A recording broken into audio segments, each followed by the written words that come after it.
এরপরের প্রশ্ন হলো, স্বামী সকালবেলা চাকরিতে চলে যায়, ওই মহিলা অন্য পুরুষের সাথে ঘরের ভেতরে কোনো খারাপ কাজে লিপ্ত, অনেকবার রেকর্ড করা হয়েছে, এখন তার সাথে সংসার করা যাবে কিনা?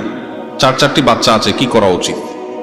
আল্লাহ মাফ করুক, এটা আজ মহামারীর আকার ধারণ করেছে ভাইয়েরা আমার। এই যে পরকীয়া, মহিলার কথা বলছেন আপনি, পুরুষরা কি সব দুধের দোয়া? এ ভাই হয়তো নিজে এই পরিস্থিতির শিকার, বা তিনি এই ঘটনা জানেন। এই স্ত্রীকে বাসায় এসে বলতেছেন যে তোমাকে আল্লাহ তাআলা এত সুন্দর করে তৈরি করেছেন, দুনিয়াতে তোমার চেয়ে সুন্দর আর কেউ নেই। আর এদিকে ফেসবুকে যাইয়া কোন একটা মেয়ের আইডি পাইছেন, তো ইটিস পিটিস তার সাথে নক করা শুরু করছেন। এই রোগগুলো আমাদের মধ্যে আছে না নাই ভাই?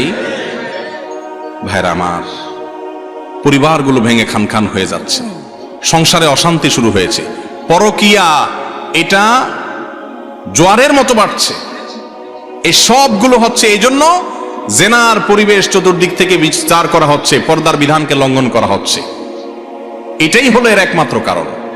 মূল মাসআলার উত্তর হলো, কোন স্বামীর কারোর স্ত্রী যদি জেনায় লিপ্ত হয়, অথবা কোন স্ত্রীর স্বামী যদি জেনায় লিপ্ত হয়, শরীয়তের মাসআলা অনুযায়ী তাদের মধ্যে সম্পর্ক ভেঙে যায় না। কেউ জেনায় লিপ্ত হলে সে আল্লাহর কাছে অপরাধী হবে, তার পাপ হবে, তার গুনাহ হবে, তার শাস্তি হবে। এর কারণে বৈবাহিক সম্পর্ক কি হবে না? নষ্ট হবে না। তবে স্বামী বা স্ত্রী একজন জেনায় লিপ্ত হলে অন্যজনের উচিত তাকে জেনা থেকে সরায় আনার জন্য আপ্রাণ চেষ্টা করা।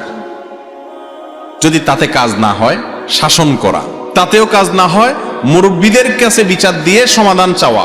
তাতেও যদি কাজ না হয়, তাহলে সেক্ষেত্রে তিনি চাইলে তার সাথে সম্পর্ক ছেদ করতে পারেন। একটা তালাক দিলেন, যদি তাদের সংশোধন হয় ভালো কথা, না হলে পরে আরেকটা তালাক দিলেন, তাতেও হয় না, ফাইনাল চূড়ান্ত 3য় তালাক দিলেন, সম্পর্ক আর রাখলেন না। এই সুযোগ তার আছে। আর যদি তিনি এর সাথেই ঘর করে যায়, এ আশা করে যে আল্লাহ তাকে হয়তো কখনো সংশোধন করে দিবে, তো তাতে তাদের বৈবাহিক সম্পর্কের কোনো ক্ষতি হবে না।